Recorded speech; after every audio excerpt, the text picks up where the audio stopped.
Karena kalau misalkan kita pemain frozen food, kalau misalkan mengandalkan produk yang sedikit, akan sedikit sulit untuk mencari angka. Ya balik lagi ya, setelah COVID-19 itu, orang tuh lebih peduli terhadap kesehatan. Oke, kita pengen sehat, kita pengen praktis, tapi tidak mengabaikan kesehatan. Ya berarti kita sebagai pemain frozen pun harus menyiapkan produk yang memang secara nilai gizinya ada, kepraktisannya ada. Setiap hari saya share, Pak. Nih pencapaian update segini nih, sisa hari kerja segini nih, coba kejar bisa nggak sehari segini gitu kan. Ya kan, terus nih toko ini yang belum transaksi nih, coba bisa nggak transaksi, kendalanya apa di lapangan gitu kan. Karena kita sebagai atasan pun jangan jadi atasan buta, Pak. Kita hanya nyuruh tanpa kita tahu masalahnya apa gitu kan. Senin sampai Minggu jualan lagi. Selamat datang di channel Wajah Sales, tempat kita bisa berbagi tentang sales dan distribusi. Teman-teman sekalian, yang harus selalu diingat adalah Senin sampai Minggu jualan lagi. Oke, teman-teman sekalian, di era saat ini perkembangan tentang makanan itu semakin berkembang. Yang dimana kita ketahui kalau kita flashback dari sebelumnya bahwa bahan makanan itu selalu ditanam atau diolah di peternakan atau diambil dari alam. Yang dimana memang keterbatasan dari teknologi juga pada saat itu. Saat ini makanan-makanan sudah banyak sekali yang dibuat seperti frozen food, ya, yang dimana itu sudah menjadi sangat familiar di rumah tangga di Indonesia dan juga beredar luas di supermarket, di toko-toko, bahkan sampai ke rumah-rumah. Yang kalau saya perhatikan bahkan sampai ke rumah-rumah ada seperti bentuknya seperti distributor yang melayani pembelian dan melayani penjualan untuk frozen food itu sendiri.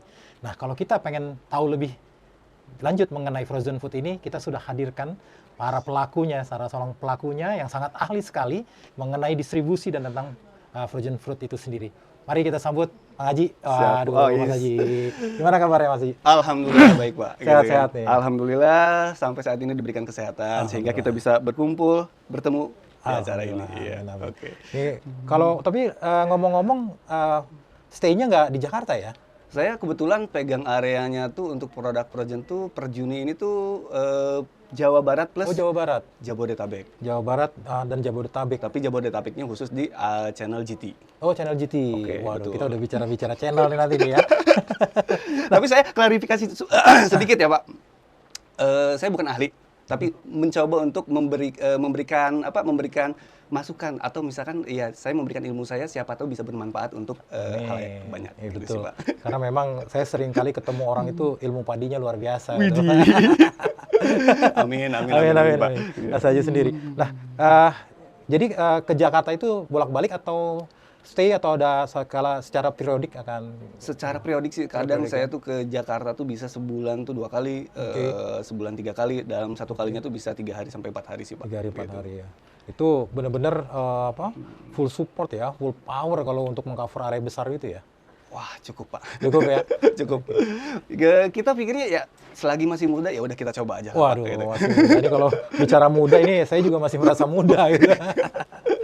Karena ya saya pikir sih banyak yang memberitahu atau misalkan mungkin saya sering mengikuti Bob Sadino, beliau mengatakan ya cobalah sebanyak mungkin. Betul. Karena kita nggak tahu hoki kita ibaratnya rezeki kita ada di mana. Betul. Gitu sih, Pak. Karena memang rezeki sudah ada yang ngatur ya. Betul, Pak. Kalau dari secara karirnya sendiri sebelum di frozen food, Mas Haji sebelumnya di mana? Nah, ini menarik juga nih, Pak. Kalau saya flashback awal mula saya kerja tuh, saya dulu lulusan SMK, Pak. SMK saya jurusan elektronik. Oke. Di saat itu ya coba ngelamar kerja, saya masuklah ke salah satu toko pasaraya terbesar di Jawa Barat. Ya kan? Saya masuk dulu mengawali karir tuh 2007 tuh sebagai pramuniaga, Pak. Wow. Pramuniaga. Oke. Makanya kalau misalkan orang lihat saya sekarang tuh ya harus lihat belakangnya dulu lah. Oh iya. Nah, dulu saya lulusan SMA, Pak.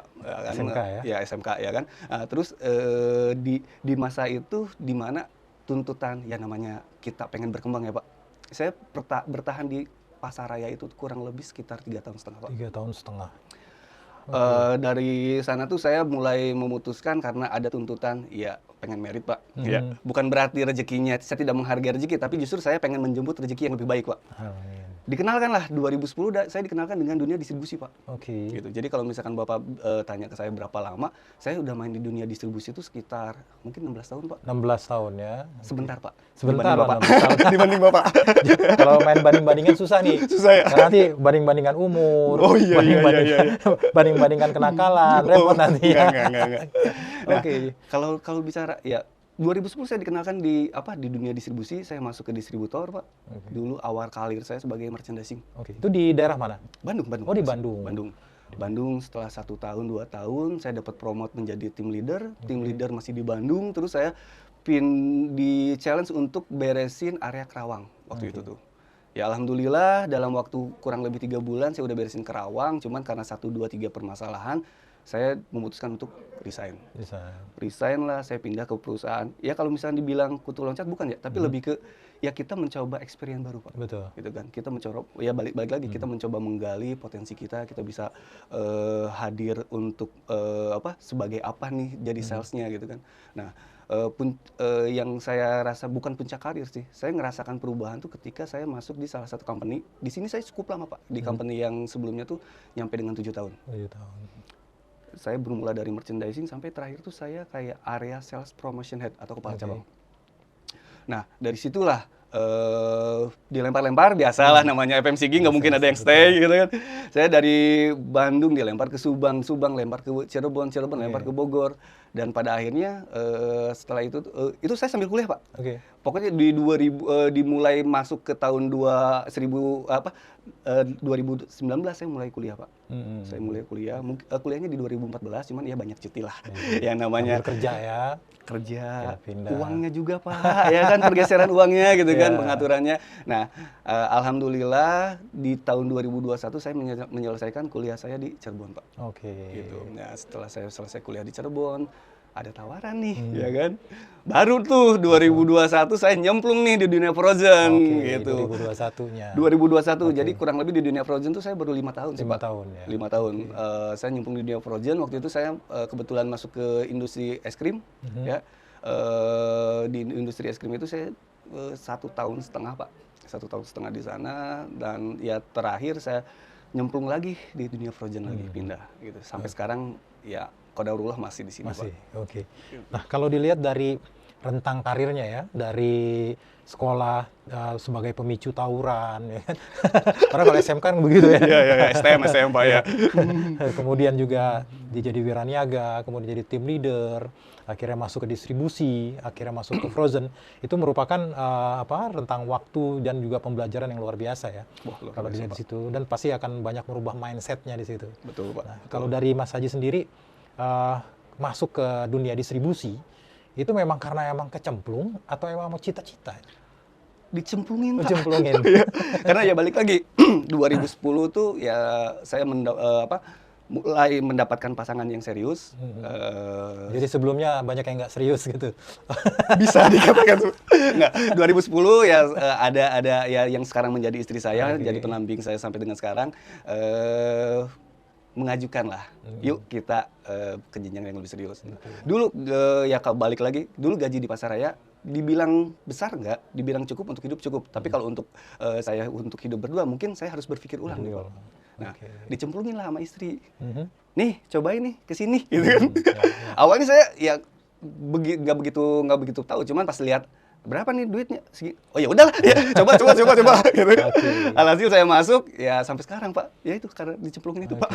Nah, kalau melihat dari field-nya itu kan sama sekali banyak perbedaan lah ya sampai yang ke Frozen ini. Kalau dari pengalamannya Mas Haji sendiri, itu yang paling berkesan itu yang di mana? Karena mungkin di perusahaan yang tadi saya cerita, Pak, yang saya mulai dari merchandising sampai saya bisa jadi area sales promotion head atau kepala cabang. Itu berkesan karena saya mengalami dari merchandising tuh dari level paling bawah sampai saya ngalamin ke level menengah lah ya, kepala cabang. Itu di kategori produk apa ya pada saat itu? FMCG. FMCG. Lebih ke beverage. Beverage ya. Betul, beverage. Di sana cukup lama, Pak. Makanya di sana tolak ukur pendewasaan saya terkait karir, problem solving di tempat di sana semua, Pak, gitu kan. Dan alhasil ya menciptakan ya Aji yang sekarang ini, Pak. Alhamdulillah. Alhamdulillah sih, Pak. Nah, dari perusahaan itu sendiri memang mereka punya pelatihan terhadap para karyawannya atau memang benar-benar otodidak gitu belajar dengan lingkungan perusahaan itu? Ada beberapa yang memang pelatihan, ada juga yang memang otodidak sih. Oke. Tapi kebanyakan sih karena perusahaan itu levelnya TBK ya. Jadi memang segala struktur semuanya tuh memang Udah ada ya. diaturkan. Jadi dari perusahaan ada, dari apa namanya tuh kelas yang kayak kita training apa ada juga gitu sih Pak. Gitu. Oke, ini menarik ya buat teman-teman sekalian. Nah, ini saya menghimbau untuk para perusahaan ya, karena sebagai perusahaan harus melihat karyawan itu sebagai human capital, itu sebagai modal untuk mengembangkan perusahaan atau bisnis perusahaan sendiri. Karena saya juga sering melihat dari perusahaan itu sangat egois sekali, ya hanya mengharapkan hasil dari timnya atau dari karyawannya tanpa mempersiapkan atau memperdulikan untuk development-nya. Padahal kalau dari perusahaan itu membuat development buat karyawannya, itu hasilnya buat perusahaan sendiri. Dan kalau perusahaannya kesulitan untuk membuat skema pelatihan, ya colek-colek aja wajah sales. Kita akan bantu di situ, ya. Asik. Oke. Ini menarik nih, udah masuk ke dunia distribusi sampai seperti saat ini. Nah, kalau menurut Mas Haji sendiri dari FMCG tadi, di beverage dengan di frozen itu sendiri, ada perbedaan nggak untuk cara distribusinya? Seperti apa, Kak? Karena kalau kita bergerak di beverage atau misalkan dry atau misalkan itu beda dengan frozen Pak. Oke. Ya kan? Karena ibaratnya si barang dry itu kita bisa taruh di mana aja. Makanya ada istilah kalau barang dry itu gampang ngebomnya Pak. Karena ya yang penting ada tempat lahan, ya bisa naruh, ya udah bisa jadi omset. Frozen beda Pak. Gitu. Frozen ya kita kalau misalkan mau ngirim banyak, space tidak ada, itu nggak bisa. Oke. Karena rata-rata frozen tuh kalau memang udah skalanya gede, dia punya namanya tuh cold storage Pak, ya kan, ruangan pendingin yang memang skalanya kayak kulkas besar lah ya, gitu kan. Nah terus kalau misalkan di frozen kita mau ngepus, kita mikir-mikir Pak, barang kita bakal keluar berapa lama, ya kan. Terus apakah apa dampak dari kita ngepus barang tuh ke outletnya seperti apa? Karena kan kita nggak mau membuat histori jelek dengan toko Pak. Betul. Wah lu mah cuman bisanya mindahin barang doang, Iya. barang kagak keluar gitu kan. Nah di sanalah pintar-pintarnya kita Pak, gitu kan. Tapi bukan berarti barang dry juga banyak yang ngebong, nggak juga gitu kan. Cuman ini ibaratnya istilah perumpamaan antara dry dengan frozen. Gitu. Betul. Oke, jadi lebih banyak adalah mengenai stoknya karena space-nya itu ya. Betul Pak. Ya tadi disinggung juga sedikit bahwa kalau di dry banyak yang nge-push ya karena balik lagi memang ke orangnya itu sendiri. Ya, karena juga sebenarnya banyak perusahaan juga ya mereka mengandalkan primary sales atau masuk ke distributor saja atau mungkin bahkan dengan promo masuk ke toko tapi selling out-nya atau tertiary sales-nya tidak dipikirkan sama mereka. Betul Pak. Jadi kalau di frozen itu benar-benar harus hati-hati ya di situ ya. Harus cukup hati-hati Pak gitu. Nah, kalau dari tadi saya simak juga bahwa masuk ke outletnya. Nah, kalau untuk outletnya itu sendiri apa ada tipe-tipenya sendiri ada, nggak? Pak. Ada. Jadi kebanyakan tuh pemain frozen tuh memang kalau kita bukan klasifikasi ya. Pemain frozen tuh rata-rata kalau outlet-outletnya dia di setiap daerah tuh punya jagoannya masing-masing Pak. Oke. 5 tahun saya berkecimpung, oh ternyata di sini tuh mainannya kayak gini nih, ada menarik. punya jagoannya masing-masing. Ya. Karena ya balik lagi, nggak semua outlet punya space. Oke. Jadi yang jagoannya tuh dia rata-rata yang memang sudah punya space. Punya space. Betul. Gitu Itu star outlet gitu ya jatuhnya. Jatuhnya lebih ke kayak kalau kita main di kering tuh kayak mungkin ya star outlet. Star outlet mungkin, ya. Big wholesale ya. Grosirnya mungkin gitu kan. Oke. Nah, kalau dari distribusinya itu pakai direct distribution itu dari principal sendiri atau pakai indirect, pakai distributor? Itu macam-macam Pak gitu kan. Oke. Cuman yang kebanyakan produk frozen yang sekarang di lapangan dia ada yang direct sendiri dengan yang brand yang sekarang saya ada tuh kita direct sendiri Pak. Direct sendiri. Ya, sebagian besar direct sendiri untuk Pulau Jawa. Nah, tapi banyak juga yang memang dia karena mungkin lebih cepat mungkin ya, lebih cepat dan mungkin tidak mau ribet terkait regulasi, ya dia mungkin tunjuk beberapa distributor. Nah. Sama seperti pemain keringan, dia ada distribusinya juga gitu, pemain nunjuk distributor gitu kan. Tapi tadinya sebelum jauh ngebahas ke sana sih, saya pengen sedikit menyampaikan Pak, gitu kan. Sebelum kita masuk ke dunia frozen, saya sempat googling juga gitu kan, karena kan kita nggak afdol kalau kita jalanin produk, kita nggak tahu nih asal muasalnya dari mana, gitu Pak. Boleh saya cerita sedikit Pak? Justru saya akan menghubungkan antara karakteristik dari distribusi dengan produknya itu sebenarnya. Nah, kalau dari frozen kan tadi di awal kita katakan bahwa kalau dulu kan nggak ada ya, memang mengambil dari alam dengan menanam sendiri atau mungkin beli di pasar. Nah, itu masuk ke Indonesianya itu historinya seperti apa ya Mas Haji? Jadi gini, kalau saya baca dari berbagai macam artikel yang saya baca, itu tuh frozen tuh mulai ada tuh dari nenek moyang kita. Cuman dulu tuh yang tercatat tuh di Tiongkok kuno. Oke. Ya kan. Dia tuh membekukan produk dengan cara membuat gua es. Ya mungkin di Tiongkok atau di area di daerah yang lain mungkin dia ada musim saljunya mungkin ya. Dingin ya. Okay. Nah, setelah mungkin ada kalau nggak salah tuh namanya tuh Clarence Bridges ya, kalau saya nggak salah baca, dia tuh disebut dengan bapak frozen food karena dia yang mempatenkan. Awal mula itu 1912 dia tuh mulai meriset Pak, meriset frozen food itu seperti apa gitu kan. 1912 dia melakukan riset dan di 1920 dia mempatenkan Pak. Okay. Cara cepat untuk membekukan makanan tanpa mengurangi nutrisi. Ya, yang disebut ya kita sebut sekarang frozen food itu Pak. Gitu. Tapi kalau misalkan kita bicara sejak kapan sih ada frozen food? Ya dari nenek moyang kita pun udah ada. Cuman mungkin di daerah tertentu yang memang sudah ada cuaca musim saljunya. Betul. Nah, terus kalau kita tarik garis lurus ke Indonesia, di Indonesia pun sama. 1920 tuh karena dia langsung mempatenkan, menyebarlah seluruh Pak gitu kan. Nah, puncak-puncaknya kemajuan tuh di tahun 1980 Pak. 1980 dia mulai masuk Indonesia dan mulai membooming di Indonesia 1980. Yang dimana waktu pada saat itu tuh kalau saya nggak salah googling ada beberapa merek yang sampai sekarang masih ada gitu kan. Dia berdiri tahun 1977 frozen food ya kan. Dia masuk dia 1980 itu udah di Indonesia, udah mulai menyebar luaskan dan memang abad 19 itu memang banyak gebrakan Pak. Saya sedikit banyak baca dan lihat gitu memang 1980 tuh puncak peradaban tuh memang lagi berkembangnya. Industri juga masuk ya. Industri semua kan kayak kita kenal kayak penemuan itu pasti adanya di abad 18 sampai 19. Betul. Yang sampai saat ini kita pakai. Benar nggak Pak? Kurang lebihnya. Betul. Nah, balik lagi ke frozen food. Frozen food ini membooming tuh benar-benar pas waktu pandemi Pak. Oke. Ya, karena kalau saya baca beberapa artikel tuh frozen food membooming tuh pas waktu pandemi itu kenaikan sampai 300 sampai 500% Pak. Hal yang waktu itu tuh kita orang FMCG nyengir Pak.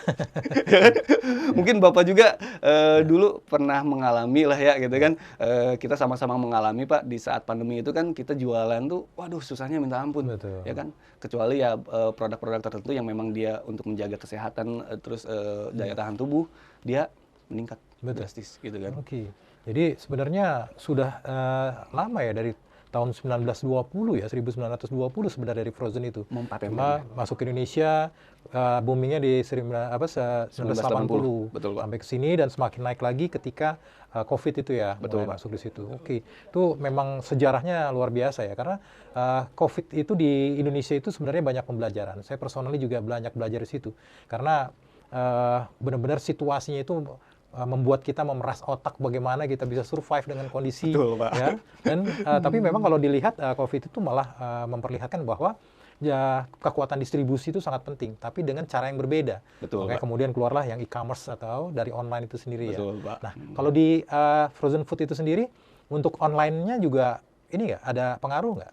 Justru itu Pak, kenaikan waktu itu tuh waktu pas zaman pandemi tuh saya belum nyemplung, cuman saya baca beberapa artikel.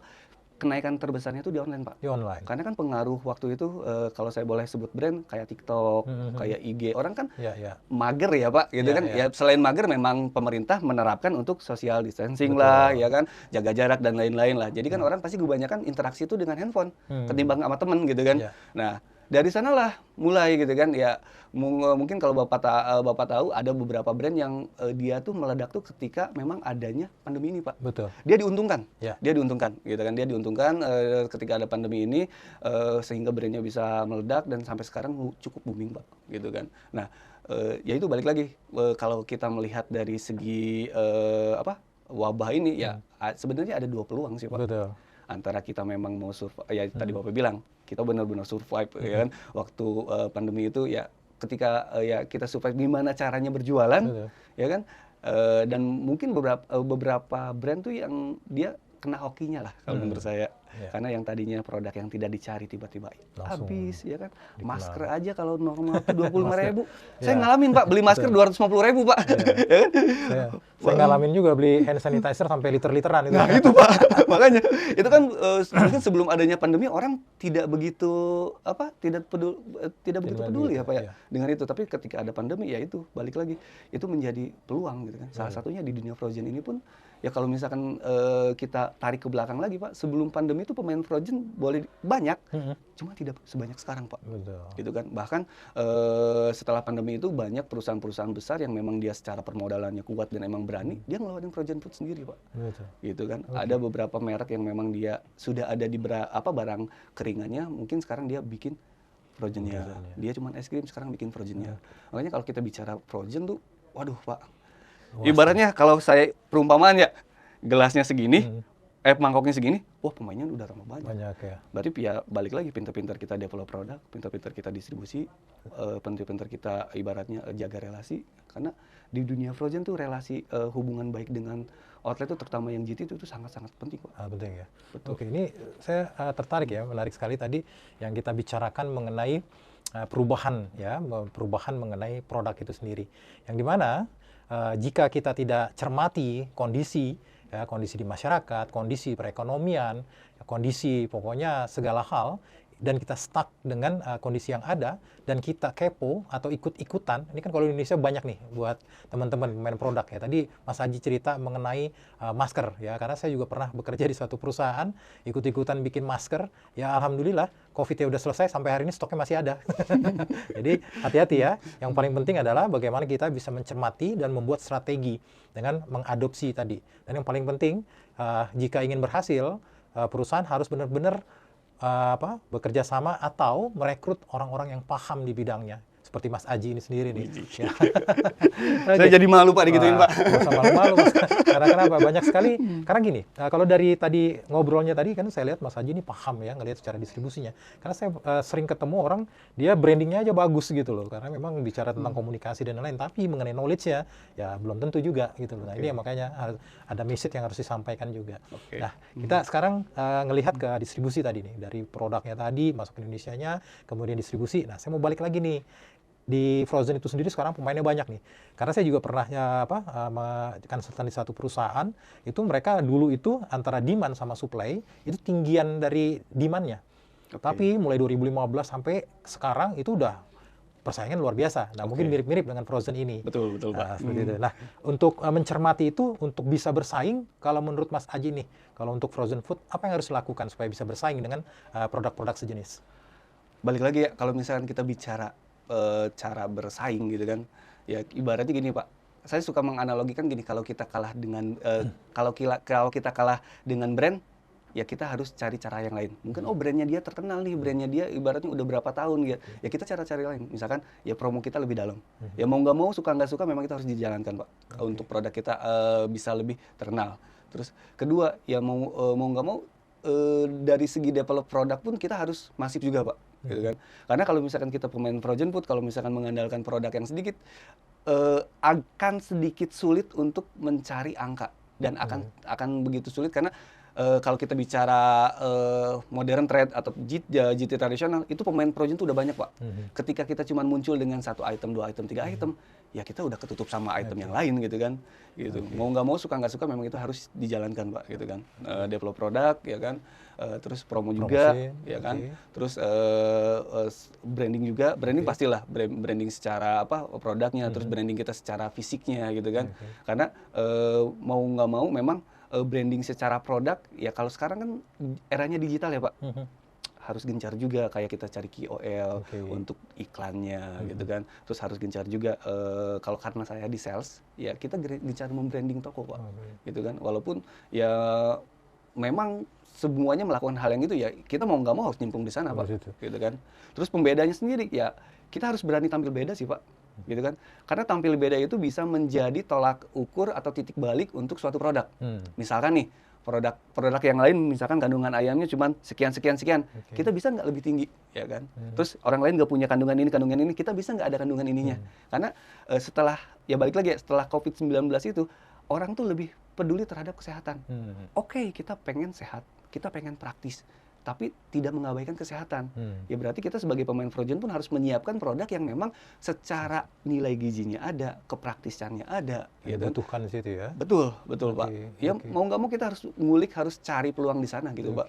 Gitu. Jadi dilihat pertama dari produk ya tadi ya, memang sangat berpengaruh ya. Betul, Pak. Karena memang kalau kita mau masuk di dunia persaingan, otomatis ya kita harus persiapkan produk yang cukup atau produk yang benar-benar bisa yang tepat ya. Betul. Terus kemudian tadi disinggung juga mengenai promosinya. Betul. Ya. Kalau mengenai pricing gimana?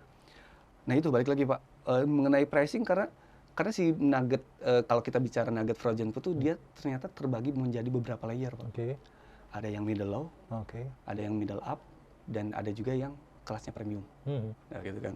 Nah, balik lagi ya, kalau misalkan kita bicara pricing, orang tergantung kantongnya masing-masing. Kalau memang dia orang yang paham terkait kesehatan, terkait apa, mungkin nggak bisanya dia untuk membeli produk yang mahal, tapi dia lihat ingredients-nya Pak. Oh ini ingredients-nya bagus nih, ini kandungan gizinya ada, bla bla bla bla bla. Karena kan setelah balik lagi setelah babak COVID itu lewat, orang udah mulai peduli nih gitu kan. Nah kalau kita bicara yang tadi Bapak bilang pricing, itu ada 3 layer Pak. Ada yang memang middle low, dan mungkin middle up, dan mungkin yang premium gitu kan. Gitu. Ya. Nih, saya suka kalau bahas begini, kalau bahas nggak langsung bicara pricing nih. Ya, buat teman-teman nih orang-orang sales, kadang udah langsung teriak-teriak mengenai price. Karena sebenarnya price itu mengikuti ya. Bukan harus selalu jual yang murah. Karena memang secara konsumen juga itu ada levelingnya atau ada kelasnya juga, ada kelas A, B, dan C tadi, yaitu middle low, middle up, kemudian sama yang kelas premium tadi. Yang dikatakan bahwa masing-masing punya needs atau kebutuhan yang berbeda. Jadi sekali lagi kalau kita jualan jangan langsung bicara pricing, tapi bicaralah tentang produk, kemudian ini memang pasti promonya dan branding di kita. Ya. Nah, yang terakhir pasti kalau kita bicara jualan produk adalah distribusi kan, Mas Haji. Itu pasti. Nah, saya balik lagi karena saya akan kejar terus nih mengenai distribusi. Kalau menurut Mas Haji sendiri yang berkecimpung di frozen, itu lebih baik ya kalau di Indonesia ya, lebih baik direct distribution atau indirect distribution? Kalau untuk yang sekarang saya alamin itu lebih baik direct Pak. Direct, Lebih baik direct. Karena apa? Kalau direct tuh kita bisa lebih memonitoringnya lebih jelas. Indirect pun bagus, cuman karena balik lagi ya, tergantung sama kebutuhan perusahaan. Tapi yang sekarang saya jalanin, saya direct Pak. Saya direct langsung, dan itu kita bisa lebih dapat insight dari lapangannya seperti apa.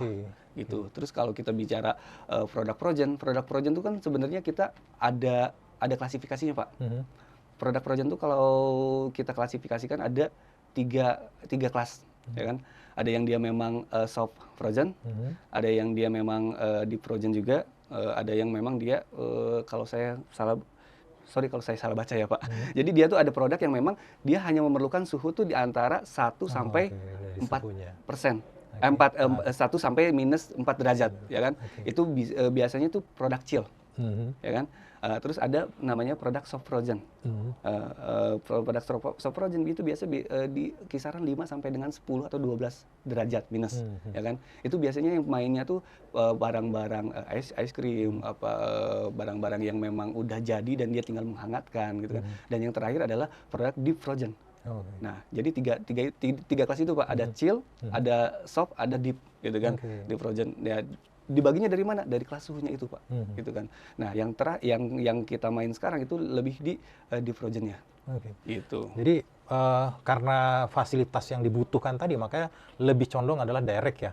Lebih direct, ya, karena jadi dari klasifikasi produknya tadi juga sampai yang di frozen tadi. Karena kalau distributor kan dia menyediakan sampai fasilitas untuk di frozen itu mungkin investasinya cukup besar ya. Lumayan Pak. Gitu. Jadi karena di Indonesia sendiri memang distributornya kan banyak mix lah kasarnya kalau saya bilang. Dia campur-campur produk ya, pokoknya yang cuan mana diambil kan gitu. Iya, betul, kalau betul, di frozen food ini kan agak berbeda ya, karena dari investasi tadi, maka lebih condong adalah kan indirect distribution. Tapi sebenarnya kalau memang ada distributor yang memang memfokuskan di situ, dia sebenarnya bisa juga untuk indirect distribution ya. Bisa gitu. Pak, bisa. Ya, karena memang kalau di direct distribution, challenge-nya adalah tadi talent-nya tadi. Betul. Untuk orang-orangnya tadi. Orang-orang yang paham. Betul, orang-orang yang paham. Karena memang pengaturannya kalau dari direct otomatis bisa langsung ke bawah kan, seperti itu ya. Betul Pak.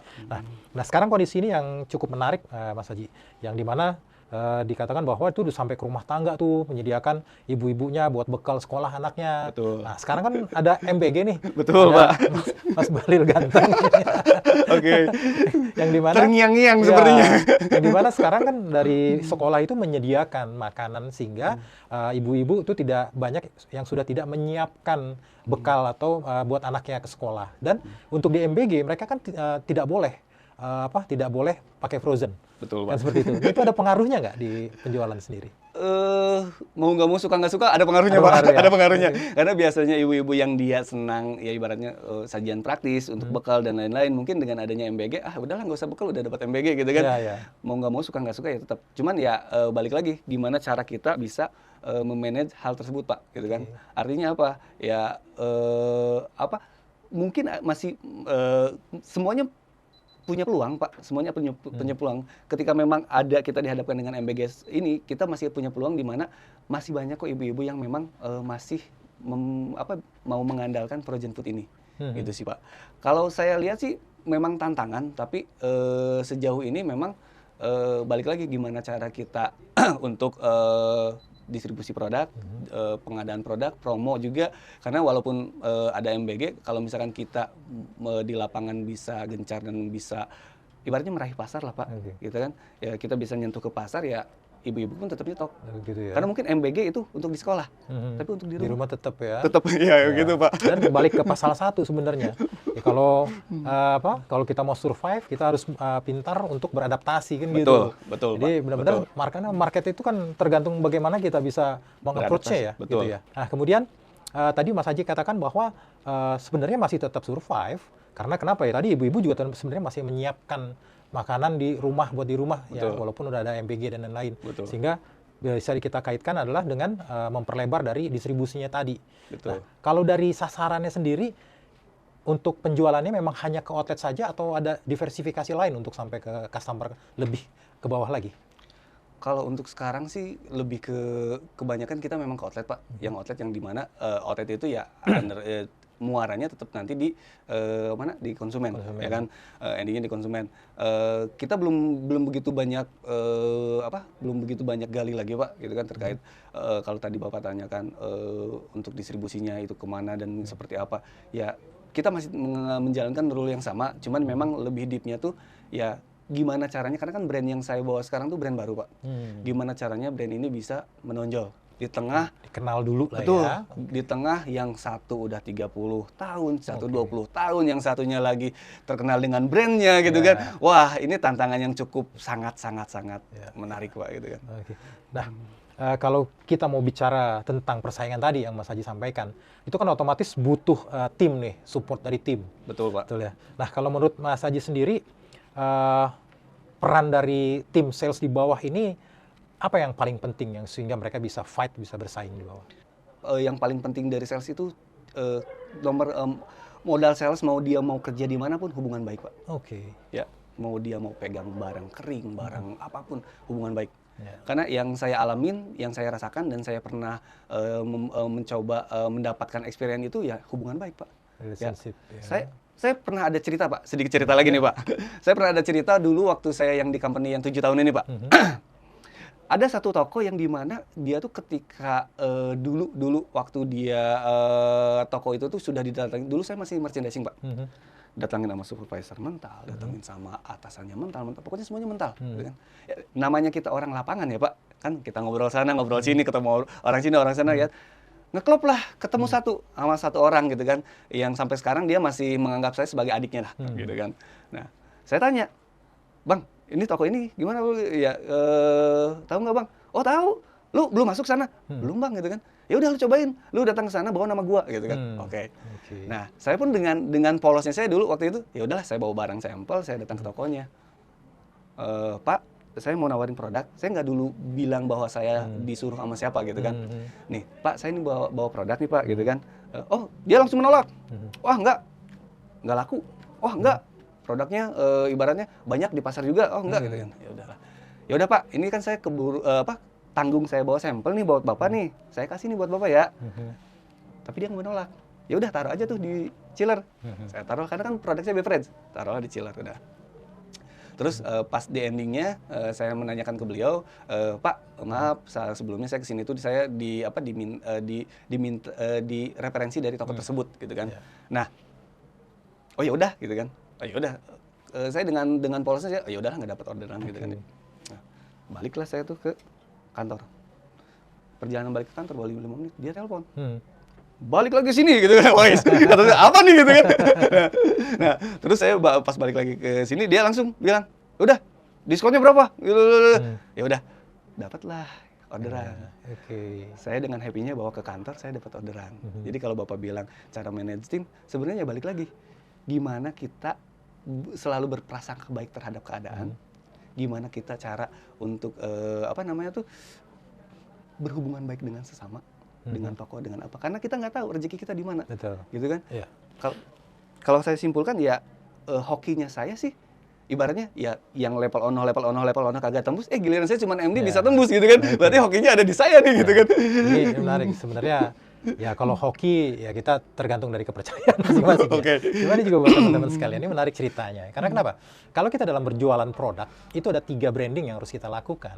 Yang pertama pasti adalah product branding, itu yang selalu dilakukan. Kita memakai branding dari produk. Yang kedua adalah company branding, ya, dengan memakai atau dengan support dari kebesaran nama perusahaan itu sendiri. Dan yang terakhir yang paling penting itu namanya personal branding. Di mana kalau kita personal branding kita bagus di pasar, di market, itu udah nggak peduli produk, nggak peduli company, ya buat teman-teman. Jadi kalau kita berkecimpung di sales, ini para pejuang jalanan nih, ya personal branding dijaga sekali. Karena saya sering ketemu dengan orang-orang sales yang bagus, ya, tetapi personal brandingnya tidak dijaga, dia melakukan fraud dan lain-lain, akhirnya ya merugikan diri sendiri gitu loh, ya. Betul. Mungkin kalau saya hanya meluruskan aja nih ya. Betul. Karena sebenarnya memang balik lagi, kadang kita melihat bahwa karma apa ya, bicara karma kali ya, itu mungkin Ngeri, banyak Pak. dari doa orang tua kita kali kita bisa seperti ini. Ya Iya, tadi kan betul. di awal Mas Haji cerita awal dari SMK, kita tahulah seperti apa gitu kan, akhirnya jadi wiraniaga, jadi leader, kemudian terus berkembang, ya mungkin salah satunya adalah karena bakti kita ke orang tua, mungkin insya Allah seperti itu. Amin. Tapi juga yang paling penting ya adalah bagaimana kita bisa mengimplementasi knowledge skill kita dan beradaptasi untuk belajar seperti itu. Betul, Ya. Pak. Betul, Ini menarik nih, karena kalau bicara kita manage tim, ya itu mungkin jadi satu modal. Betul. Modal kita untuk mengarahkan tim kita. Karena saya sering ketika saya masih di corporate, saya selalu bilang sama supervisor atau area manager saya bilang, ya kalau kamu mendidik orang, ya kamu didiklah mereka seperti menjadi paling tidak 60% kamu. Oke. Kayak gitu. Jadi Betul. paling gampang buat parameter ya. Betul, Tapi betul. lihat-lihat juga yang kita ngomong begitu, jangan-jangan kalau dia nggak bagus, nanti dididik nggak bagus. Tapi kalau kita lihat dia bagus, ya kamu didik, nggak usah bingung, ya didiklah bagaimana supaya mereka bisa minimal 60% seperti kamu. Betul, Pak. Nah, itu yang kita Setuju, lakukan. Pak. Betul. Tapi buat teman-teman juga, buat perusahaan, ya kalau memang nggak punya caranya, ya gampang kan tinggal ajak kita aja untuk duduk bareng bicara tentang development dari tim sendiri. Karena di Wajah Sales kita benar-benar fokus mengenai sales dan distribusi kita bicaranya. Ya banyak sekali kita akan olah untuk kebutuhan kepentingan dari perusahaan, karena kita pendidikannya itu custom sesuai dengan kebutuhan dari perusahaan masing-masing gitu. Cakep. Oke. Nah, saat ini timnya ada di Jawa Barat sama di Jakarta seperti Betul, itu. Pak. Nah, Jabodetabek. otomatis kan misalnya lagi di Jawa Barat, yang Jabodetabek ditinggal. Begitu di Jakarta, yang Jawa Barat ditinggal. Nah, cara untuk mengkontrolnya seperti apa, Mas? Karena kita udah di zaman dimananya era digitalnya cukup Oke. kenceng ya Pak, ya kan? Ya. Ibaratnya tidak harus ada saya bisa memonitor kalian gitu kan. Dengan adanya ya banyaknya aplikasi yang memang menunjang ya Pak, menunjang untuk kebutuhan kita di lapangan gitu kan. Nah biasanya sih ketika saya ada visit, misalkan saya lagi di Jakarta nih ya kan. Nah yang di Jawa Barat ini seperti apa? Ya biasanya sih saya ya yang pada umumnya area sales manager gitu, saya membekali teman-teman terkait breakdown-nya, pengejarannya harus kemana, ya kan, ke tim, sehingga ketika nanti saya begitu ada di area yang lain sama seperti itu Pak. Jadi parameter saya tetap di sana, dan untuk daily-nya ya saya coba monitoring lewat WhatsApp group atau misalkan lewat ya by call atau gimana, by video call atau Zoom Meet atau Google Meet gitu kan. Yang dimana ya dengan ya mungkin di era sekarang banyak dimudahkan ya Pak untuk berkomunikasi betul. Gitu kan. Betul. Jadi ya sejauh ini sih tidak ada kendala Pak gitu kan. Alhamdulillah ya semuanya bisa berjalan ya kan. target yang perusahaan tentukan pun kita coba terus kejar gitu Pak. Namanya sales pasti kejar-kejaran sama target gitu kan. Terus ya cara manajernya ya seperti itulah Pak gitu kan. Tidak ada cara yang lebih spesifik ya, paling ya banyak komunikasi sih. Betul. Gitu. Karena semakin tinggi level, otomatis juga remote sensing-nya harus semakin kencang ya. Betul Pak. Karena kita pegang area yang cukup luas ya. Betul. Jadi benar-benar tadi yang Mas Haji katakan, memanfaatkan dari teknologi. Betul. Ya, saya juga ingat dulu, saya pernah jadi National Sales Manager pada saat itu handphone saya tuh minimal 2 juta tuh sebulan. Kalau sekarang 200.000 ya cukup. Bisa itu sekarang. Udah bebas ya. Iya Itu betul Pak. memang Betul Pak. dimanfaatkan. Dan juga tadi teknologinya. Dulu itu kita kontrol salesman itu ya tadi ada istilah bahwa namanya salesman, orang sales itu begitu keluar dari kantor hanya dia dan Tuhan yang tahu dia ngapain gitu. Kalau sekarang bisa tracking Bisa ya, tracking. bisa geotagging ya kan, Betul. bisa live tracking apapun bisa Betul. kita lakukan ya. Untuk sekarang ya makanya ya kalau dengan perkembangan teknologi itu dunia sales itu sebenarnya sangat-sangat terbantu Pak, gitu kan. Betul. Kalau tadi Bapak bilang ya hanya Tuhan dan dia yang tahu. Kalau sekarang lu Sherlock gitu kan. Ya bisa kelihatan gitu posisi di mana dia, ibaratnya dia kunjungan ke berapa toko pun kita bisa tracking gitu kan. Karena di WhatsApp itu sendiri, yang aplikasi WhatsApp itu bisa live tracking itu. Ada yang 8 jam ya. Saya ada teman saya juga itu selalu live tracking sama istrinya. Betul. Iya, yang 8 jam sehari 3 kali. Oh ini itu ya oke. Saya no komen ngebahas itu. Nah itu Pak, ya balik lagi ya cara monitoringnya ya seperti itu gitu kan. Ya di luar itu pun ya tetap karena saya bekerja di satu perusahaan ya saya membekali teman-teman pun terkait nih promo yang berjalan, promo ini sampai berapa, ini seperti apa gitu kan. Terus pengejarannya karena jadi kalau sebenarnya semua distribusi pun sama ya Pak. Untuk mencapai nilai distribusi itu tuh kita memang harus ya gimana caranya toko tuh bertransaksi. Betul. Ya kan? Makanya tadi yang di awal kita bilang kalau kita cuma punya 1 2 3 item kita untuk cari transaksi itu susah. Sulit, ya kan? Ya. Tapi kalau misalkan kita bicara company yang memang barangnya banyak gitu kan, ya dia untuk bicara transaksi gampang. Tinggal dia kasarnya dia mainin mana produk yang memang bisa, oh minggu ini produk ini dulu nih, minggu ini gitu kan perputarannya. Nah, balik lagi ya monitoring anak-anak ya biasanya saya ya setiap hari saya share Pak. Nih pencapaian update segini nih, sisa hari kerja segini nih, coba kejar bisa nggak sehari segini gitu kan. Ya kan, terus nih toko ini yang belum transaksi nih, coba bisa nggak transaksi, kendalanya apa di lapangan gitu kan. Karena kita sebagai atasan pun jangan jadi atasan buta Pak. Kita hanya nyuruh tanpa kita tahu masalahnya apa gitu kan. Ya kan kita harus belajar juga dari mereka. Oh Pak ternyata di sini seperti ini. Oh ya Pak ternyata seperti ini. Oh ternyata Pak produk kita tuh premium. Ya udah kalau memang tahu produknya premium kamu cari levelnya yang konsumen premium juga gitu kan. Betul. Jangan memaksakan, ibaratnya gini. Ketika kamu tahu produk premium dimasukkan ke konsumen yang punten ya, mungkin yang middle low, ya produk lu nggak akan keluar. Seianya keluar pun nggak tepat jadi. Nggak tepat, betul, tepat sasaran. Makanya saya sering bilang ke anak-anak, ya lihat potensi, riset area sana yang laku apa, area sana yang misalkan yang toko itu yang memang laku barang yang mana, sehingga kita bisa tepat nih, kita harus nurunin produk yang mana nih. Ya kita jangan jadi sales pun jangan jadi sales buta juga Pak. Ada toko mau terima, ya udah kita hajar masukin, ya barang nggak keluar, ya kan balik lagi personal branding yang kena. Selain dari yang tadi Bapak cerita ya mungkin dari segi produknya, company-nya, tapi kan personal branding ini balik lagi sangat dibutuhkan ya. Sangat dibutuhkan. Ya. Karena sebenarnya tadi kalau bicara mengenai target kan gampang, kita bicara target, kita punya target nih, tinggal di breakdown ya kan, breakdown per orang, ya breakdown per minggu, breakdown per hari, bahkan breakdown sampai per toko, per kunjungan, toko ini di breakdown dia harus SKU apa, produk apa, nanti setelah itu tinggal di trackingnya mainnya gitu. Karena memang harus ada effort ya, tadi yang harus kita benar-benar telaten dan kita reguler melakukan review, monitoring, sehingga bisa ketahuan dari 1 hari atau dari 1 minggu mana nih ketinggalannya, ketinggalan di mana nih, atau mungkin di toko mana, itu baru ya sebagai atasan akan turun seperti itu ya. Oke, dan juga yang harus dilihat adalah si tim sales itu harus tahu targetnya tadi. Ya kadang-kala seringkali ya kita lihat orang atasannya sih jago gitu loh, tapi di bawahnya nggak jalan. Karena kenapa? Tadi komunikasinya. Betul. Ya, sehingga dengan regular komunikasi itu pasti akan berjalan dengan baik ya. Betul, Pak, betul. Reguler komunikasi ya itu yang tadi yang Bapak bilang gitu kan. Cara trackingnya ya reguler komunikasi itu sangat penting, Pak.